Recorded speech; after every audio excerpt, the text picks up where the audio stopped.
Yeah, hi. Thank you Resham, for having me. let's start by understanding your thoughts on the broader markets, the mid-cap universe for starters. You also manage one of the mid-cap funds. How are the valuations looking, of the benchmark of your mid-cap fund, say the mid-cap index right now? Yeah, thank you for having me. And yes, valuation last 1 year has been a very significant year, specifically for mid-cap, small caps, the way they have bounced back. And current valuation in pockets are looking expensive. There are erratic moves also, which we are seeing in various sectors and subsectors. But at the same time, we cannot paint the whole market with the same brush. And we are seeing a lot of sectors still available at a reasonable valuation with a good ROEs and a decent growth potential. And at the same time, when we look at the small cap, mid cap space, we have to look at it from a slightly long-term perspective. For example, in our fund, our average churn ratio is around 20%, which means that our average holding period is around 5 years, which gives us some kind of leeway to invest in some of the stocks which might look slightly expensive, but over a long term, the risk reward is quite favorable in those stocks. I also would like to just explain one aspect about the whole valuation. So, for example, last year, when we saw a kind of panic mood in the market and the stock corrected, that actually gave us an opportunity to rebalance our portfolio. So we added stocks where we had a higher conviction and exited stocks where the conviction was little lower. And the current situation is, in a way, slightly reverse of that situation, what we have seen last year. So we have to sell some of the stocks which has gone into a bit of expensive zone and need to respect the valuation at the same time. So overall, I feel the valuation overall is slightly on an expensive side, more on the small cap universe and less on the mid cap universe. Fair point, Resham. In fact, mid-cap and small cap is all about stock picking. The benchmarking to the respective indexes just for technical purposes, it's more about the stock selection. So if that is the case, both for your mid-cap and the small cap fund, if you could share indicative forward earnings potential, you must have worked the numbers after the result season has gone on the side. How is the earnings potential looking? What kind of forward earnings sense are you getting for both of your funds? Yeah, so this is quite interesting because last year first half was a completely washout kind of period for a lot of companies, and second half actually most of the companies have recovered back quite strongly. And as we look at the Q4 results, actually things have surprised positively overall. Despite the fact that we have seen inflationary environment, in that context, the current set of results which are coming in are quite positive.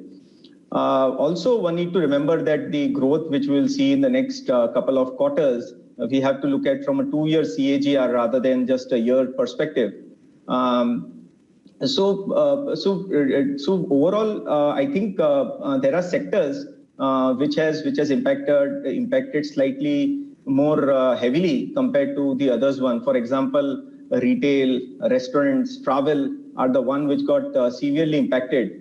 But some of the stocks, when the Q4 result came in, has surprised quite positively, where we saw retail companies not only just recovered to a great extent, but the kind of cost management which they have been able to do, because tough times actually helps companies to think more about from where they can reduce the cost, and that's what we have seen. So my hope is that the recovery should be quite strong, and also not only just Indian results, but if you look at US, Europe commentary over the last 2 weeks, I'm hearing a lot of US companies calls. And they are quite upbeat in the month of May. After vaccination, people are going out and demand is quite robust. I think things should be similar in India once normalization will happen post-vaccination. Obviously, the current environment is quite unpredictable, but I'm quite upbeat on the earning trajectory, at least over the next 1.5 years. Right. Resham, what are your thoughts on the way managements are guiding at capacity utilization, at adding capacity, how they are preparing for life beyond 2-3 quarters far out? Are they rebuilding inventories, reshuffling their sourcing in order to keep their raw material prices under check? How is the visibility of the managements which are there in your universe of stocks because of your funds? What is the sense you got? Are they preparing for a good cycle going forward 1 or 2 years? If you could share some examples of from few industries which you may have looked at. Yeah, very interesting question, because a lot of sectors are actually seeing very good momentum because of their higher presence in exports. And that is one theme which we are constantly becoming positive on. Specifically, for example, let's say chemicals, which has seen a massive improvement over the last 5 years, 6 years. And that capex intensity actually is continuing still. If we look at the capexes which some of these chemical companies are currently doing, is at their lifetime high. It is not only just their own thing, but whatever we are seeing globally in terms of geopolitical issues, that is also helping some of these companies. And this time I have been interacting with some of these companies. They are not fearing doing more and more capex, and that is what is required as a country. So certain sectors like chemicals, I can see that happening in textiles, in a lot of these export-oriented sectors, and that is one area where I see more and more capex happening. So that's positive actually. Right. That's a very interesting input. Chemicals, textiles. Yes, we ourselves spoke to a lot of companies for their earnings, and they did give us very good visibility of how Europe and US actually is panning out on demand side.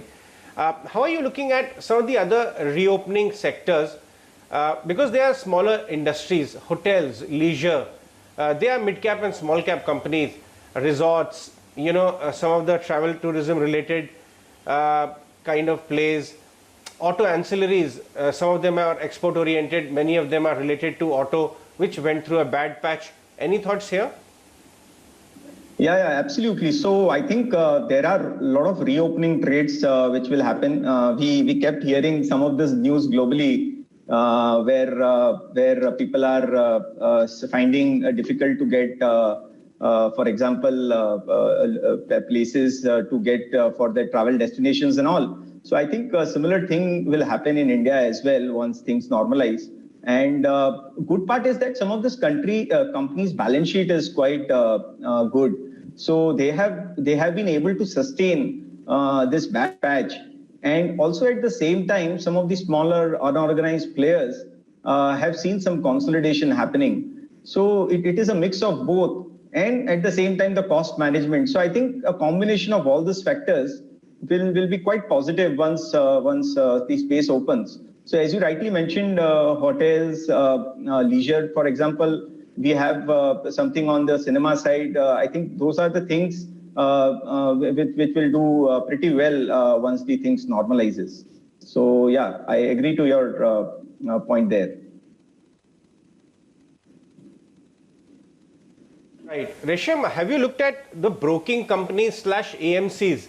There's a big bull market which is underway for, even if you take the disruption from COVID into account and look at the 3-4 year full patch, market net has gone up, gotten more widened, companies have become bigger, profitability of India Inc. has improved, and that resembles or that resonates directly into market related plays like CDSLs of the world, exchanges, big broking companies, asset management plays.